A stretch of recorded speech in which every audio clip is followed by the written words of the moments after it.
салом дӯстони ман. Шумо дар фикр рафтем, ки ин расму русуми кадом давлат мебошад? Бале, ин одату анъанаҳои давлати туркменон мебошад. Аз ҳама ҷолибаш ин аст, ки арӯсошона либоси миллии сурх аз материали абрешим ва ҷомаи гулдузӣ мепӯшонанд. Ҳам ҷома ва ҳам либос ба ҷавоҳироти нуқра ороиш мекунанд.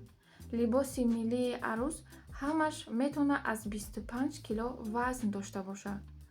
Бо вазни тамоми ҷавоҳироти арӯс, дастпонаҳо, дастбандҳо ба 60 килограмм мерасанд.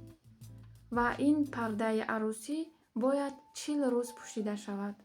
Мегуфтанд, ки агар арӯс тамоми расму оинҳоро ба ҷо биёрад, аз бадӣ, чашми бад ва шайтон ҳифз мешавад.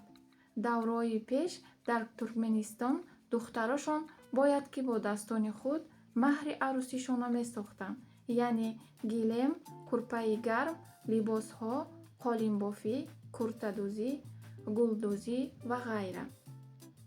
Баъди иқа солҳо ин одатҳошон аз байн рафт. Арӯс дигар маҷбур нест, ки маҳри худша бо dastoни худ кунад. Баъде ки арӯс полни омода мешавад, вай бо аҳлу оилааш хайрухуш мекунад ва ба мошини зебои ороишӣ ба хонаи домод мебарандаш. Дӯстони ман, ин буд як достони кӯтоҳ дар бораи анъанаи тӯи туркменон. Ташаккури зиёд, ки бо мо будед.